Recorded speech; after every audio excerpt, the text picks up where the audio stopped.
Que Dios les bendiga. En el día de hoy vamos a estar hablando sobre el ministerio de la intercesión. Nuestra lectura se encuentra en Efesios 6:18 y dice así: en el nombre del Padre, del Hijo y del Espíritu Santo.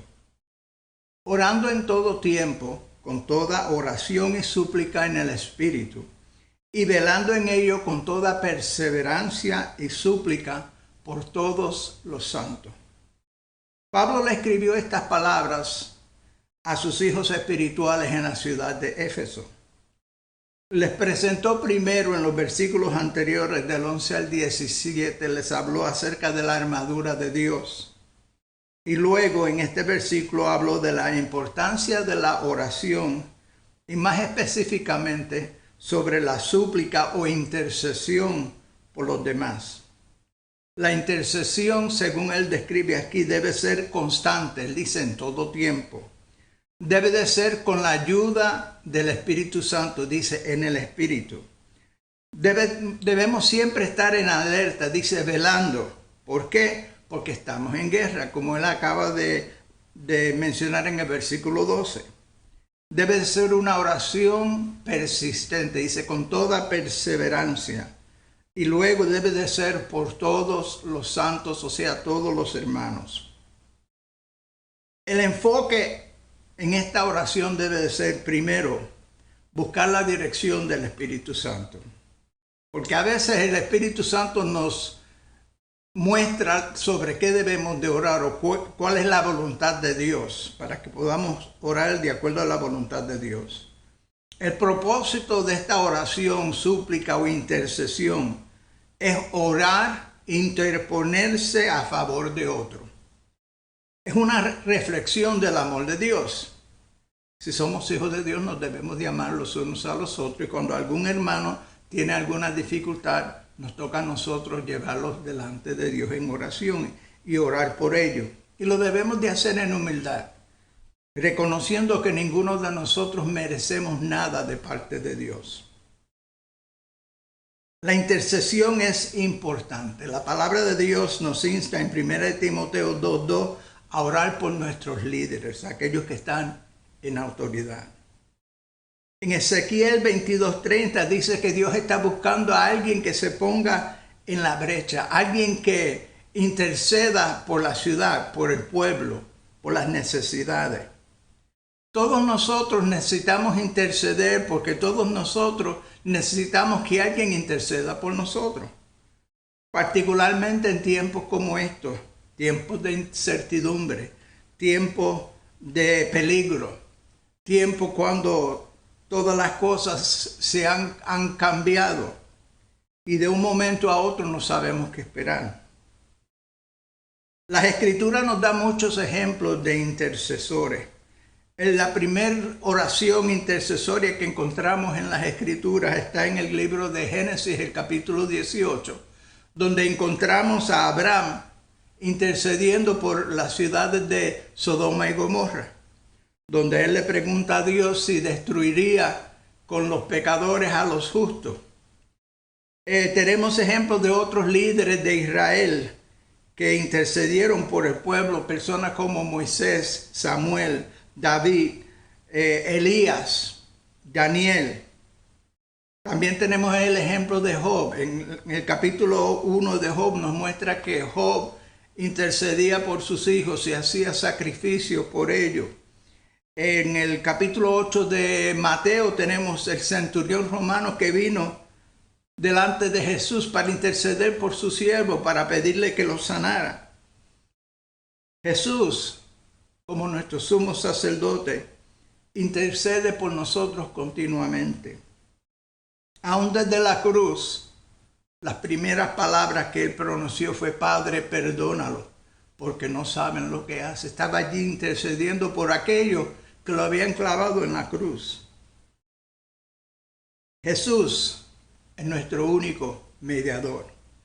En 1 Timoteo 2:5 dice: hay un solo Dios y un solo mediador entre Dios y los hombres, Jesucristo.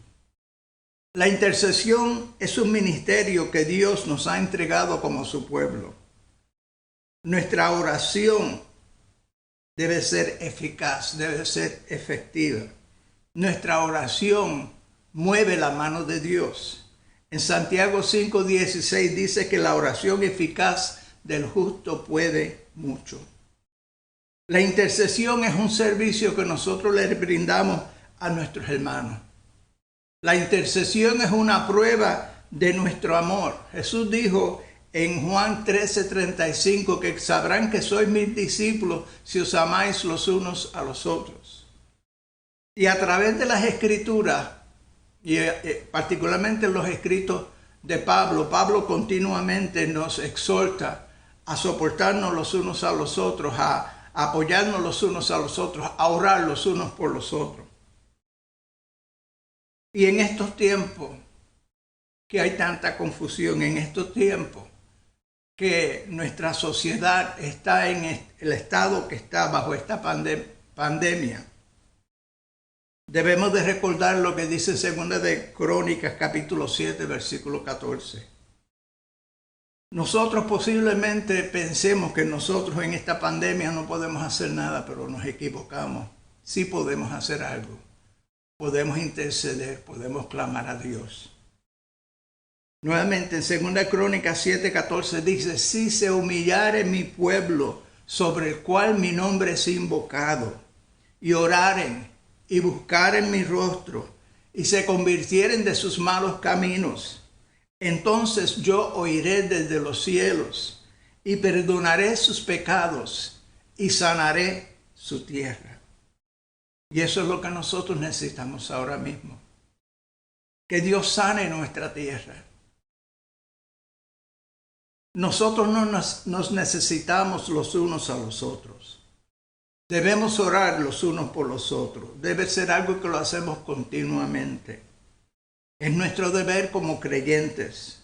Y mientras nosotros oramos por los demás, ellos oran por nosotros. Así que yo le aconsejo en este día que obedezca el consejo de Dios, que nos pongamos en la brecha por nuestros hermanos, por nuestra comunidad, por nuestra nación, que intercedamos los unos por los otros, confiando en Dios que Él es poderoso para librarnos de cualquier situación.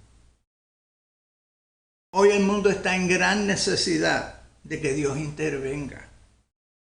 Con esta pandemia mundial, muchos, aún cristianos, están confundidos, están atemorizados. Vuelvo a decir, nosotros como hijos de Dios podemos mover la mano de Dios intercediendo. Debemos de interceder por los ministros, debemos de interceder por nuestros seres queridos, debemos de interceder por nuestros hermanos en la fe, por nuestra comunidad, por nuestra nación, por nuestros líderes, por los enfermos y aún por nuestros enemigos. Sobre todo debemos de interceder por el pueblo de Dios, que esta pandemia termine pronto y que el resultado sea un avivamiento que pueda restaurar las fuerzas y aumentar la fe. Miremos lo que dice las Escrituras. Primero en Isaías 40, del 29 al 31. Dice que Él da fuerza al cansado y multiplica las fuerzas al que no tiene ningunas. Los muchachos se fatigan y se cansan. Los jóvenes flaquean y caen. Pero los que esperan a Jehová tendrán nuevas fuerzas.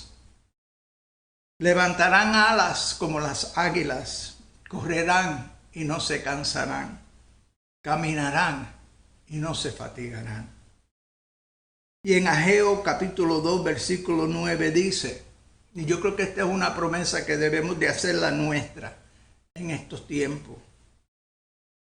Al final, la gloria de esta casa será mayor que al principio, y haré que en este lugar haya paz. Lo digo yo, el Señor de los ejércitos. Yo le invito a que se una conmigo ahora mismo para interceder por los que están a nuestro alrededor. Amantísimo Padre eterno, venimos nuevamente delante de ti en estos momentos de crisis, en estos momentos donde toda la sociedad ha sido sacudida, donde nuestras condiciones aún para adorarte y para congregarnos han cambiado, donde hay tanta incertidumbre y tanto temor. Pero sabemos que tú has prometido estar con nosotros siempre, nunca dejarnos, nunca abandonarnos. Sabemos que tú escuchas el clamor de tu pueblo y que tú nos invitas, Señor, a que intercedamos a ti. Y en estos momentos intercedemos. Te pedimos, Señor, por aquellos que están enfermos bajo el ataque de esta pandemia, que tú los levantes y los restaures. Te pido por aquellos que están confundidos y hundidos en el temor, Señor, que tú quites ese temor y que puedan confiar en ti y saber que tú estás con nosotros.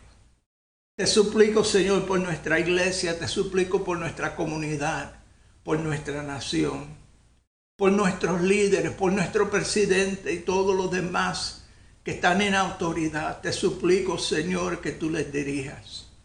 Te suplico, bendito Dios, que todo esto pueda pasar pronto y que unidos podamos volver a tu casa con nuevas fuerzas para clamar a ti, viendo, Señor, que tú nos has redimido una vez más. Te suplico todo esto en el glorioso y bendito nombre de nuestro amado Señor Jesucristo. Amén y amén. Yo le animo en este día que haga suya las promesas de Dios y que Dios le bendiga.